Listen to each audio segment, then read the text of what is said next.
Friends ఇద్దరు ఐపీఎస్లపై వేటు రాష్ట్రమంతా షాక్. ఈ విషయాన్ని తెలుసుకునే ముందు వీడియో అయితే మీరు కంప్లీట్గా చూడండి. అప్పుడే మీకు కంప్లీట్ ఇన్ఫర్మేషన్ ఏంటో అర్థమవుతుంది. అదేవిధంగా చాలామంది వీడియో చూస్తున్నారు కానీ సబ్స్క్రైబ్ చేసుకోవడం మాత్రం మర్చిపోతున్నారు. దయచేసి సబ్స్క్రైబ్ చేసుకోండి.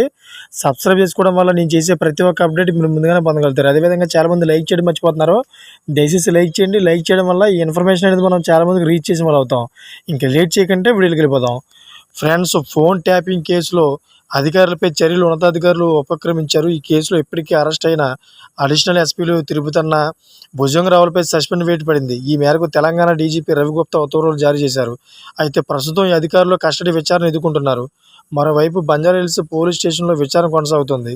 ఇప్పటికే ఫోన్ ట్యాపింగ్ సంబంధించిన కీలకమైన ఆధారాలను దర్యాప్తు బృందం సేకరించింది. ఈ రోజు ఉదయం 8 గంటల నుంచి అడిషనల్ ఎస్పీలు తిరుగుతున్న భుజంగరావులను న్యాయవాది సమక్షంలో పోలీసులు విచారిస్తున్నారు.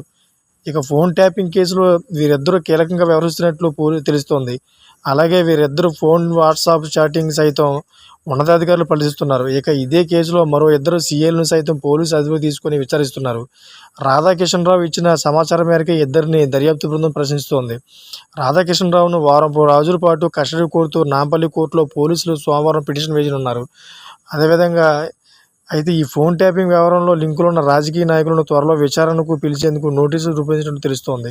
చూసారా ఫ్రెండ్స్, ఇటువంటి లేటెస్ట్ అప్డేట్స్ కోసం నా ఛానల్ సబ్స్క్రైబ్ చేసుకోండి. అదేవిధంగా గంట బెల్ ఆన్లో పెట్టుకోండి. నేను చేసే ప్రతి ఒక్క అప్డేట్ మీరు ముందుగానే పొందగలుగుతారు. అదేవిధంగా ఇప్పటి వరకు చూసిన ప్రతి ఒక్కరు కూడా థ్యాంక్ ఫర్ వాచింగ్ ఫ్రెండ్స్.